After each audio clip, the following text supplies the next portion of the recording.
Hey, indie filmmakers, I'm Nick Bodmer. I'm Griffin Hammond, and on this week's episode, we're taking a look at some of the tech announcements at NAB that caught our eye, including the new Blackmagic Pocket Cinema Camera 4K. Plus, your questions about shooting for cinema screens, what frame rate to choose for editing, and if you should spend $1,000 on a microphone.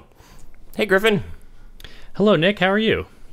I am very well, sir. And how are you? I'm good. Although, last year we were at NAB together, right? Yeah. In Las Vegas. Now we feel we're so far away from each other. Actually, today. You're like just down the road from it, but you haven't had a chance to go, right? I made it all the way to the parking lot of NAB, but not inside. What were you doing there? Just work? My company has a big presence there, and I was dropping somebody off after we had lunch. Okay. But and I've been busy shooting some projects, so this year our only awareness of NAB is what we're reading online. That's right. And I haven't been paying that much attention, so you're going to have to educate me a little bit. Well, last week we talked about the new ProRes RAW format, which was kind of an NAB announcement, as well as the new Final Cut, and yeah, that was last week's show. But one of the big things that everyone commented on last week's episode was, what do you guys think about the new Pocket Cinema Camera from Blackmagic? In fact, that was a Twitter question I got here from Curtis Lamons. Now, you have the original Blackmagic, right? You got that on, was that like a Kickstarter project? Am I making that up? I don't think it was a Kickstarter, but it kind of had that feel, though. It was kind of a startup product. I think. Yeah.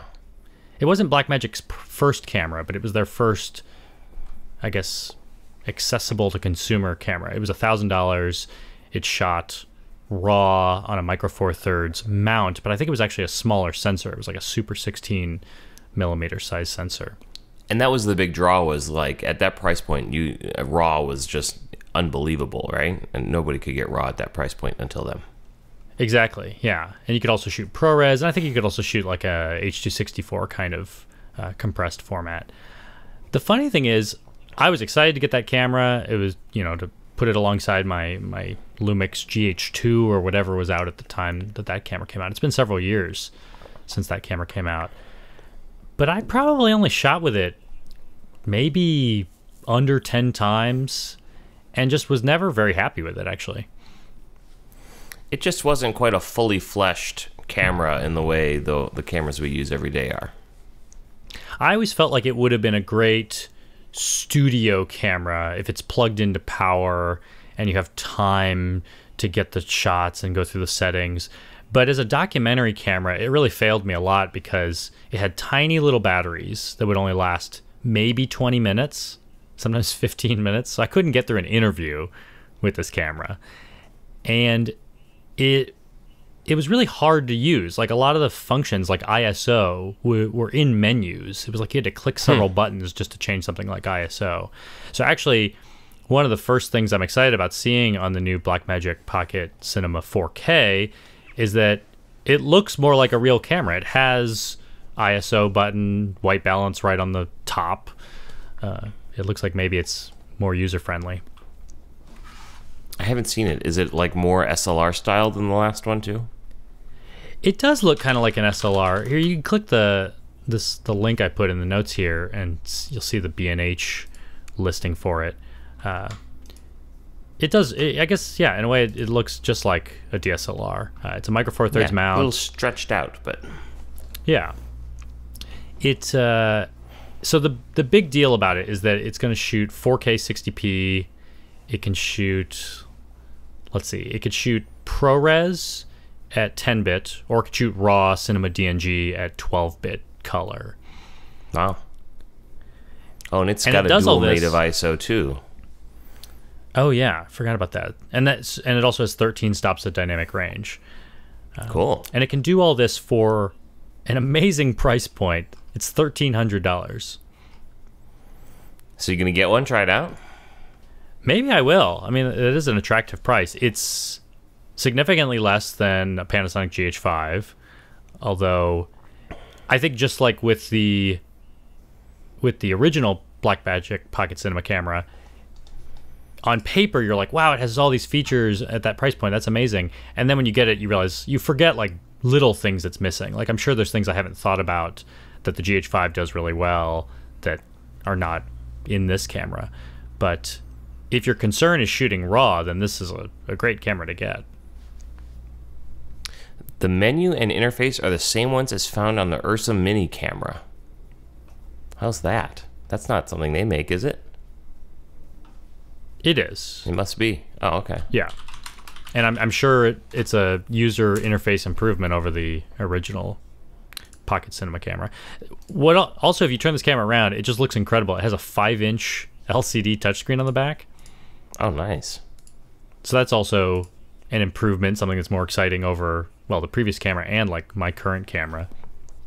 I also like that it has a mini XLR adapter on it. So I guess, I don't know if it comes with this adapter plug, but presumably you could plug in all your XLR cables directly into the camera without the need of a recorder or an adapter. That's actually really cool. A big adapter unit. I've never heard of mini XLR, though. I wonder what that looks like. I've seen it before, but I've actually never used it. Oh, I see it. It looks like an XLR, but mini. Yeah, just tiny, yeah. Which makes sense. XLR does look like it's ridiculously big for what it is. Those 3 pins. Oh, and it's got USB-C, which is nice. Full HDMI out. Cool. And the USB-C is interesting because I don't know, I guess I don't know what drives are compatible with this, but apparently you could be recording to an external drive over that USB-C interface. Oh, that's neat. So if you're doing some really long recording or something, you can just plug in an external SSD or something. Right.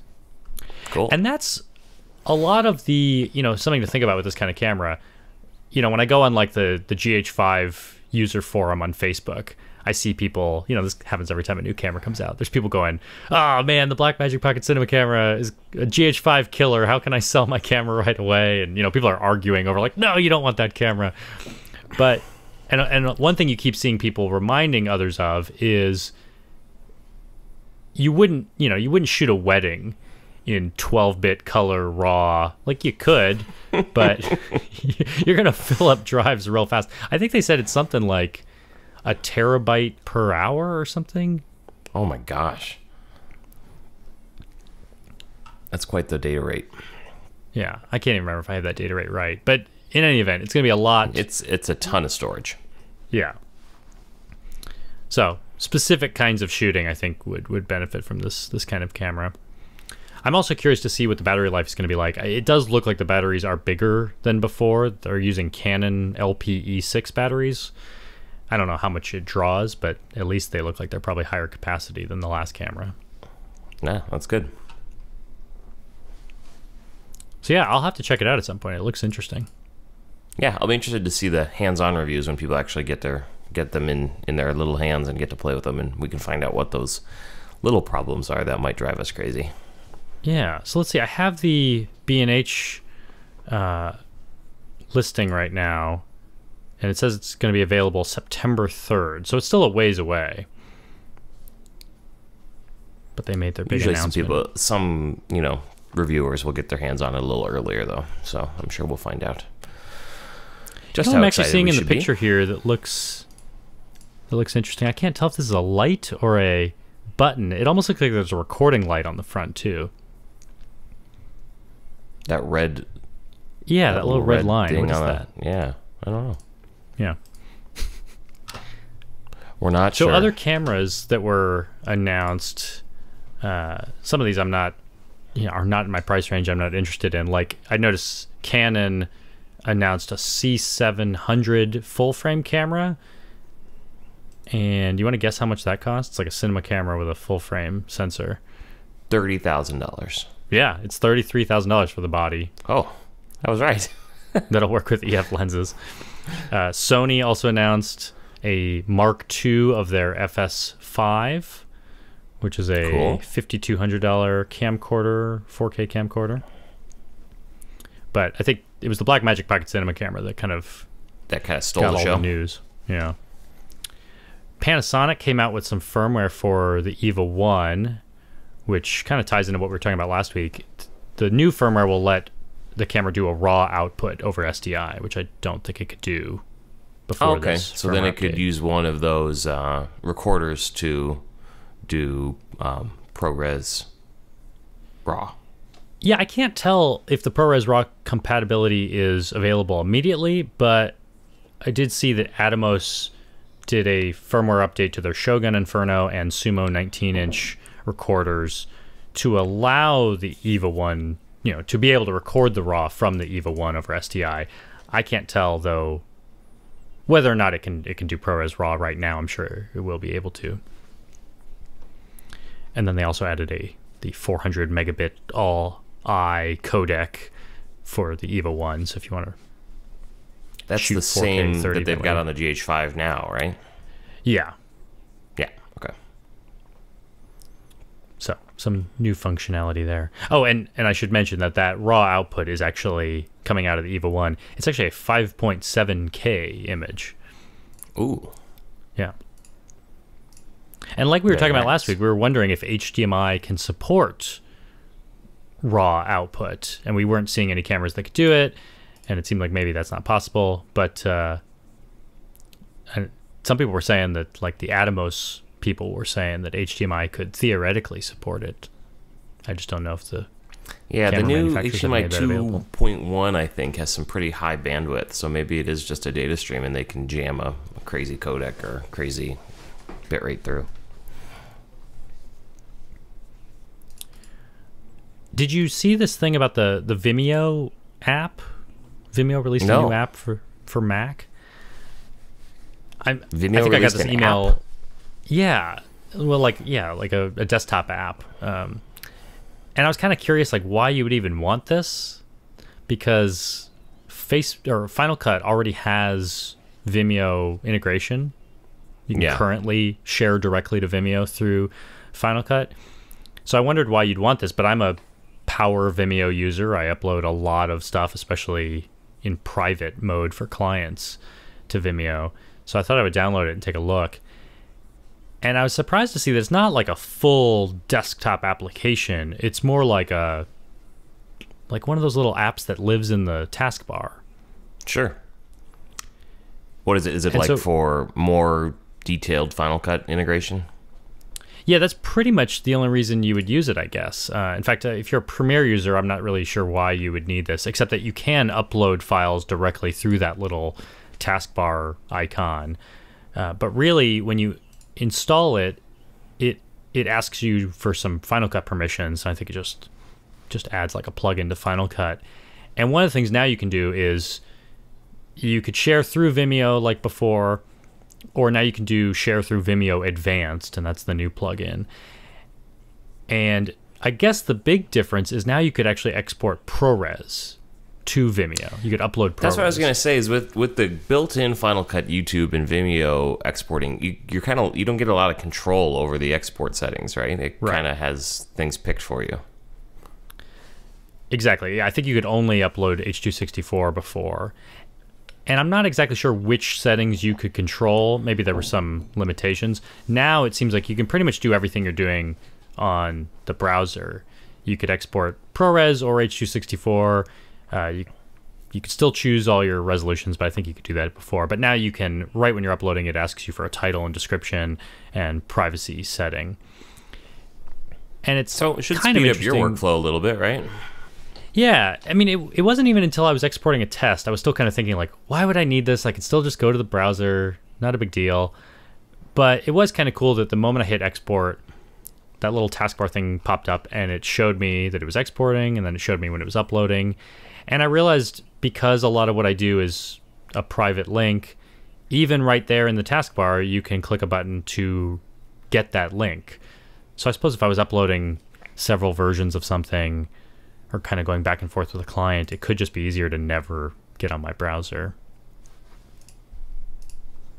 Yeah, and I wonder if it's faster uploading somehow through an app instead of through the web browser. Maybe, probably not, but maybe. I mean, it did seem like, I was doing a really short test clip, so I'm sure the encode didn't take very long. But I think just taking out some of the steps also just seemed like it sped things up a lot. It was like, oh, you're doing all the work for me.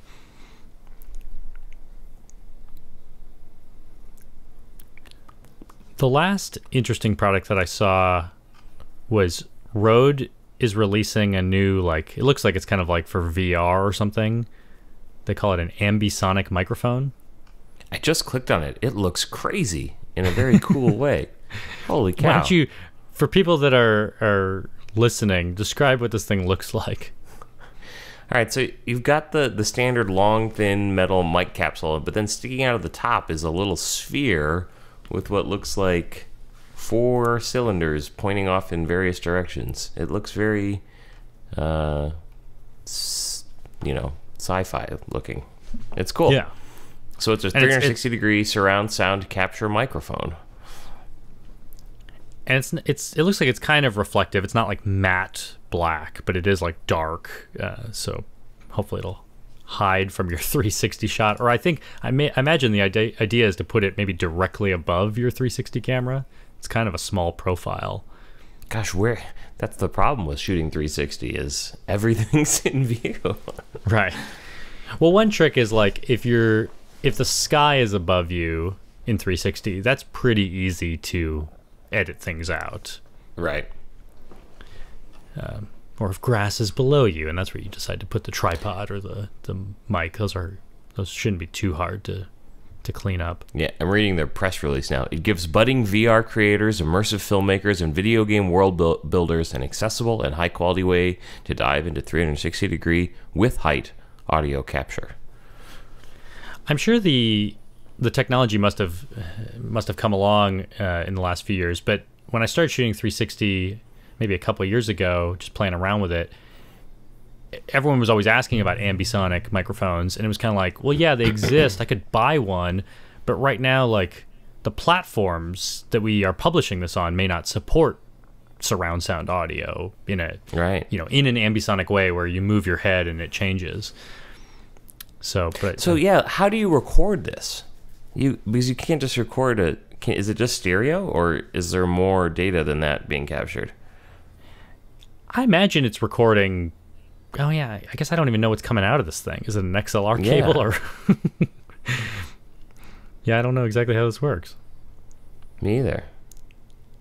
Interesting. We'll have to find out. If anybody knows, let us know. We'd love to talk about that. How 360-degree audio is recorded and mastered and presented. I guess you can probably... No, I don't know how you would do it. It's interesting. I wonder if there's 4 different audio tracks coming out of this thing. Yeah, I mean, that's what I would expect, yeah. So there's not a lot of details about this microphone. All they're saying is that it's coming out soon this year and that it's going to be under $1,000, which I guess is a big deal for ambisonic microphones. That seems to be what Rode is touting, their price point. Oh, it says right here, 4 channel. Yeah. Yeah. 4 channels get recorded. But again, what does that mean? Is it a USB mic? Maybe it's not even an XLR. It's probably a digital output. Yeah. All right, what else you got? What else from NAB? What do I need to know? I don't know. Those were the things that stuck out to me. I'm sure there are other products that excited our audience even more than that. So let us know in the comments on YouTube if we missed something that you're really excited about coming to market. And then I'll ask Nick if he's excited about it. Yeah. And the answer will be no, I'm not. Yes, I am. All right, do we got any questions today, Griffin? Yeah, so our first YouTube comment from Taiga Permaculture is actually, what happened to the Ask Griffin segment that you came up with, Nick? What happened to Ask Griffin? Well, Griffin tried to kill it. A lot of people asked about it because last week you skipped it. Well, 2 things. One, we need more questions. So if you like it, ask Griffin a question. Hashtag Ask Griffin on Twitter. But we do have some. Like this great question that Griffin ruined from Fireworks. Griffin, what is your favorite restaurant in Bloomington Normal? Oh. And then what happened, Griffin? What happened? I answered it on Twitter because it was such a good question. You answered it on Twitter. You can't do that. You ruined it. So that's it. I mean, Griffin tried to ruin it. I'm sure there's plenty of people who haven't heard my answer yet. Go ahead. Although this is a very specific answer that won't resonate with most of our audience because they don't go to Bloomington Normal, Illinois. but this is where I used to live. This is where Illinois State University is. And I said that my favorite restaurant is probably Luca Grill, which is a Italian restaurant, really old Italian restaurant in downtown Bloomington. And they make some really great thin crust pizza called the Baldini. Have you ever had the Baldini? I don't think so. I'm not sure if I've been to Luca Grill. I think I have. This was a place that I didn't really discover how great it was until near the end of my college education. But actually, we Luca couldn't is where afford it when we were in college. it's not even expensive. That's what's funny. But it does look like a nice restaurant. It's actually where I took Amy on our first date. Oh, isn't that nice? But I think even when we first went, we didn't know that you're supposed to order this amazing pizza they have. We ordered spaghetti. All right, to make up for the lack of an Ask Griffin last week, I've got one more for you. This is from Micah Pendleton. And he says, Griffin, you've traveled to many places around the world with various cultures and cuisines. What is the most unique dish you've tried outside the United States? I almost want to say bishbarmak in Kazakhstan, the horse and noodle dish. Yeah, that's just definitely because unique. I love the name of it, and I love how excited Kazakhstanis are about it. It's actually not that weird of a dish. It tastes pretty normal, but and it tastes pretty normal for an American palate. It's not that exotic, but they just love it there. In fact, I don't even think I told you this. There's a guy that wrote a bishbarmak song. Bish, bish, bish. Bishbarmak, bishbarmak, bish, bishbarmak, bish. And he made a video that he wants to make a music video for this song, and he was explaining where the inspiration of making the song came from, and he shows a clip of me at the Go Viral conference I went to last year talking about bishbarmak. И там выступал Griffin, Hammond. Пробовал бишбармак? I love bishbarmak. Обожаю бишбармак. Well, that's awesome. Yeah. So that was hashtag Ask Griffin. Hashtag.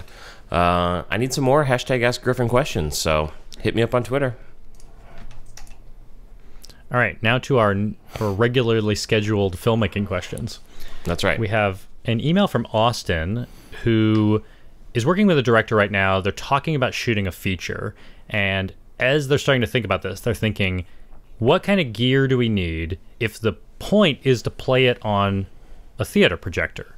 Are there minimum requirements for resolution or frame rate or anything like that, or camera settings?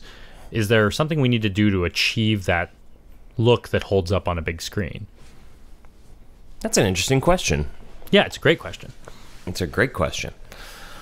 And I feel like kind of these days, the majority of most filmmakers' kit is probably good enough, wouldn't you think? Or do you think there's a minimum level of quality out there that is somewhat difficult to reach? Yeah, it's funny because it's such a good question, and it's good that he's thinking about this. But I feel like my experience has been that, wow, the things I shoot, even when I don't think they're going to hold up, actually do look really good on a theater screen. Sriracha is still playing in theaters occasionally when I take it around the world or a film festival invites me. And I have been struck by how many times I've watched it on giant screens. And this is a film that was shot in 2013 in 1080 on the Panasonic GH3, and it looks great on screens. So I think even 1080 looks really good on a theater screen. Here's where I'm guessing things will start to break down. If you're dealing with low light and high ISO, I have a feeling that's going to become very noticeable on a bigger screen, or at least more noticeable than on YouTube or something like that. So I know when we shot Sriracha, that was something you really focused on, was getting nice, really high quality light. We had fast lenses. We brought a light kit when we had to shoot indoors and shot a lot outside. So I think that helps a lot too. Yeah, I mean, all the things that we talk about that are, make things look like professional film. If you're lighting things, if your audio is good, if you are using cinematic kind of shots, and yeah, I mean, if you're running around handheld with no light, it's not going to look good on TV or on the web or in a theater. Have you noticed any differences like in the audio mix compared to like when you're sitting at your computer with headphones on and then you're in a theater? Like, do you feel like you need to push voices a little harder or anything like that? You know, it's like every theater's different, and I think the main thing I've noticed is that I think in some theaters, I think when they play it too loudly, I almost feel like my voice in the film is too loud, and maybe everything else is okay.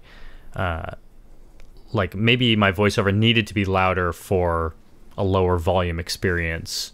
It needs to be loud enough to be clear and get the points across. But when they really pump the audio, you know, maybe I've gone a little bit too heavy on my voice, or maybe it's just because it's my own voice that it bothers me.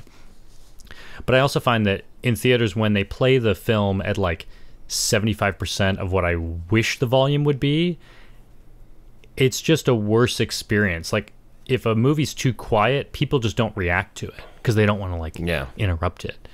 So you get more laughs when the film is just 10% louder. And do you ever have any input over that, or not really? No. Yeah. I mean, sometimes I wonder, they do a good job. If it's been too quiet, if they play it too quietly in a theater, part of me wonders, like, did I do something wrong? Was I supposed to, you know, I don't know, like, what's the standard of audio? But for the most part, it's been pretty good. But that's the thing, is every theater has been wildly different. I mean, some screenings are just bad because the audio system's bad in a theater, or the projection's not very good. I mean, my film has been screened where it's like slightly out of focus because of the projector. It makes you crazy, I bet. I know. That's what I'd worry about more, is like you make a beautiful film and just sometimes it doesn't get shown right. And you're finding that most of the places that your films have screened, they're not projecting in 4K or anything crazy like that, right? These are pretty much 1080 projection systems. Yeah, I mean, I think some of the theaters I've been to can do 4K. It's surprising how few of them do, at least like in the film 4K projectors circuit. are extremely expensive. Yeah, so Even some... still.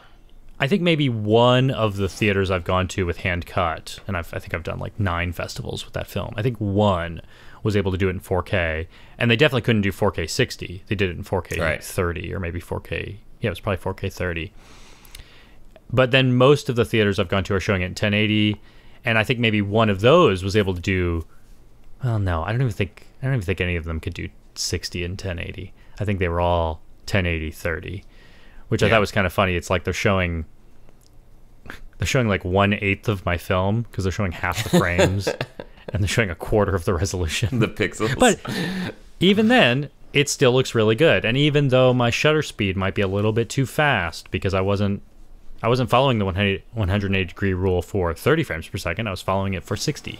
So my shutter's a little fast. We're only showing half the frames and we're only showing a quarter of the resolution, but it still looks really good on cinema screens. So I wouldn't worry too much about your max resolution. I maybe just get the frame rate exactly which you know the theater is capable of. All right, we got another email from David who says, I was really impressed with the composite photos you had done of a puffin and eagle in flight using 4K. Is that difficult to do? Not hard. In fact, I didn't even do photos per se. It really was just 4K video, because actually I know that I wouldn't have done that very well in burst photo mode. I just happened to have some video of a puffin flying around when I was in Alaska, flying over me, and so I just copied several stills. In fact, I think I just used QuickTime. QuickTime's really easy to just copy stills out of. Have you ever done that? Oh, really? No, I haven't. Just open up a video file in QuickTime. You can navigate to the frame. You can even click the left and right arrows to go exactly frame by frame, and then just hit Command-C for copy. And you can paste that 4K frame into Photoshop. Oh, that's clever.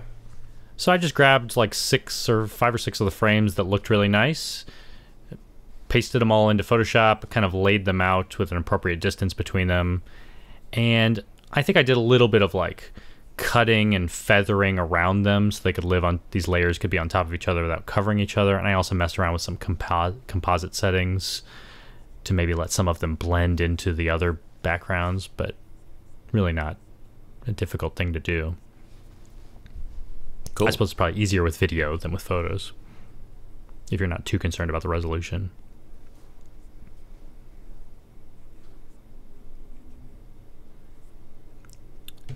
We got a Twitter question from Matter Graphica asking about transcoding files for editing. We've talked about how sometimes I transcode into ProRes. Actually, I think I was talking about Proxy, but he's wondering what software we use for transcoding and what format do you export when you're done with the project. Well, I think, for the actual editing process, we're just going to use Final Cut's built-in optimized media or proxy media tools, right? Right. I assume you do the same thing for your in-edit transcodes. But yeah, you do something a little different for your final exports than I do. Well, if I'm doing proxy media in Final Cut, you can just right-click a clip right there in the bin in the event and ask it to transcode it either to proxy or to optimized media, which I think we talked about in weeks past. I'm not usually transcoding to the optimized media, which is ProRes, but if you really were having trouble with your computer handling these files, you could always do that. But usually I'm going to the smaller proxy, and then when I'm done, you have to ask Final Cut to play back the proxy media rather than the optimized media or the original media. But then when you're done and you export, if you keep it in proxy mode, it'll actually export the proxy. So you have to switch back to viewing everything in original media, and then you export. And I usually export ProRes video because that's what I know the Final Cut is rendering as. And then I can just throw that into Adobe Media Encoder and turn it into the H.264 files that I need. Whereas I use Compressor, but I think maybe your way might be... Compressor seems to have some bugs sometimes, which is kind of frustrating. But that's what I use because I don't have Adobe. Yeah, I'll run into errors sometimes in Compressor. I almost never have errors in Media Encoder. It's just a really stable piece of software. But as I think we've even talked about this in early podcast episodes when we were figuring out the best way to export the podcast. For such a long video like the podcast, it was actually pretty annoying to export the entire thing in ProRes, take up a lot of space on the hard drive, and then throw that whole thing into Media Encoder, and it takes another really long amount of time to transcode it. Whereas I find if I just do the straight share right out of Final Cut and it's making its H.264 file, it's not using Compressor, but I'm sure it's using the same engine as Compressor code. Yeah. to write that file. It's just one fewer step, and I have not had many problems that way. Occasionally it's failed, but very rarely. So that works well for the podcast. And you're not looking to keep a long-term ProRes archive of every podcast episode. Yeah, I just don't need that. It's not a future historians may be upset when they have to crawl through our archives, and they won't be quite as high quality as it could be. Right. Hey, we've got a YouTube comment from Brian Burke. He says he's heard great things about the Lumix G 20mm f1.7 lens, but I already own the f1.7 25mm. Is that extra 10mm of effective width worth the purchase? So you have the 20mm, right? I do. And you like that lens a lot, right? Love it. Great lens. Use it a ton when I shot weddings, especially. So I have the 25mm f1.4. I don't have the f1.7. It's actually one of the most reasonably priced lenses in the Lumix lineup. I think it's only like $160 or something. That might be with a current discount. 20mm is? The 25mm. The 25mm is actually cheaper than the 20. Gotcha. But it's a bigger lens. It's like a normal sized prime lens. Oh, it's not a pancake. Yeah. Yeah, and your lens is tiny. Yeah, do I have it? I don't have it nearby. And it's I just even played around with one of my I took out my 12 to 35mm lens and I played around with the difference between 20 and 25, and it's a pretty small difference. I mean, it's noticeable, but it's probably the equivalent of you just backing up 2 inches from your subject. Yeah, Maybe I not. think if you have a 25mm lens and you're looking to spend some money on another lens, I wouldn't get one so close unless you really have already fleshed out your ultra wides and your what do you call it, telephoto lenses. But there's probably a better lens that you could get to kind of make yourself more well-rounded. Yeah. It's also funny because for a second I thought, I know I've had a pancake lens that had, it always seemed to me that those were pretty good at focusing close, their minimum focal length or distance. Mm-hmm. So I compared the two, and I think it's like 7.5 inches on the 20mm, and it's like 9.5 inches on the 25mm. So you can get slightly closer to your subject with the 20mm, just barely, but it's about the distance that like the difference in framing makes. So you'd pretty much be getting the same shots. The same shot. Yeah, so I don't really think you would need both. That's funny. So here's a Twitter message we got from Jesse in London, and he's asking about the MKH416 Sennheiser microphone, that he's been using it while he's at university, and he is totally in love with this thing. And he's wondering if we've used it and if we think it makes sense to get for interviews. I have not used this microphone. I don't think you have. Nope. It's like a shotgun, but I think it's more like one of those. It's like a great sort of sound engineer boom mic sort of mic.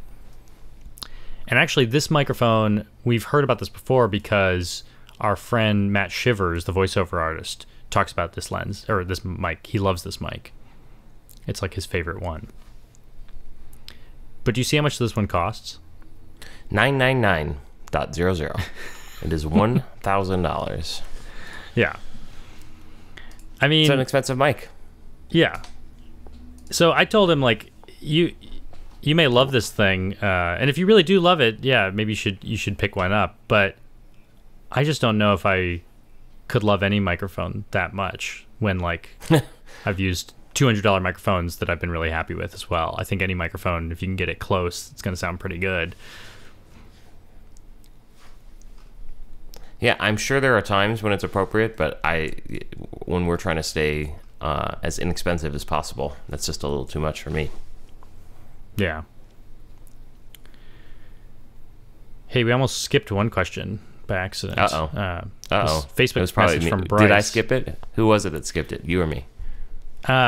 It was me. It was my fault. Oh, was it really? I was certain Yeah. it was going to be my fault. This is a question about frame rates in the timeline. When you make a project in Final Cut Pro 10, there's an option to make it 30 frames per second or 29.97, or you can also do 24p, or you can do 23.98. So which to choose when you're editing? I feel like we've covered this before, and I still don't remember the answer.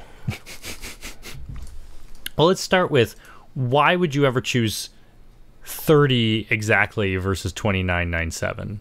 Like, where does 29.97 come from? Yeah, Griffin, tell me. It's the weird, like, NTSC standard. I mean, that's what television is. Television is 29.97. And actually, almost everything I shoot in 24 frames, I'm actually shooting 23.98. That's when I'm in the NTSC setting on my GH5, I'm shooting 23.98. So pretty much if you're shooting in the US, you're shooting the NTSC standard, and you'll be shooting one of those kind of weird numbers. And I forget exactly. It has to do with, like, audio and electricity, and I don't even remember exactly why we came to those numbers, but the fact is those are the numbers that we use. Those are the numbers. Whereas, like, actual cinema, I'm sure if you're shooting a real movie in Hollywood, you're shooting it in exactly 24.00 frames per second. Ultimately, these two versions look the same. There could be a slight issue if you're editing them together. Over time, you might get some lag, but ultimately there's not a big difference. I would just try to pick the frame rate in your timeline that matches the frame rate that you actually shot in your camera. And so if you're using a US consumer camera, you probably want the weird decimal ones. If you're not, than go with the round numbers. Yeah. And if you don't know, you can actually just tell Final Cut to use automatic settings, I think is how it's phrased, where the first thing that you put in the timeline will make It sets it all. the project settings. So just drop in your first clip that's a normal clip from your camera, and it should make it 4K 23.98 if that's what you shot. But it's always better to edit what you shoot, because then I think usually if you don't, if you pick like a different resolution or a different frame rate, now Final Cut will start rendering everything because it's saying this doesn't match, this shot doesn't match the project settings. I need to transcode it or render it to make it match. So it's just more work. We did it. Well, that's it. We did it. Unless you got any more secret questions that I skipped over. No. I was like messing with the order while we were doing it. Yeah, and while I was reading one, the whole screen moved, which was great. But I think I handled it with aplomb. So thank you for making it a little more difficult to read a question. Yeah, well, it wouldn't be fun if there were no challenges. I was just introducing drama into the podcast. That's right. We could draw a story circle about that. All right, But well, we'll come be back. back next Wednesday with more of your filmmaking questions and more discussion of stuff like this. Stuff like this. And maybe a hashtag Ask Griffin question if anyone sends one in. Yeah, We'll see. cool. Twitter, hashtag Ask Griffin. Bye, everybody. We'll talk to you later. Bye. Including the new Blackmagic Pocket Cinema Camera 4K. Let me say that one more time. You want to start over all the way? Yeah, I want to do that. Including the new Blackmagic... I don't know why I can't say that.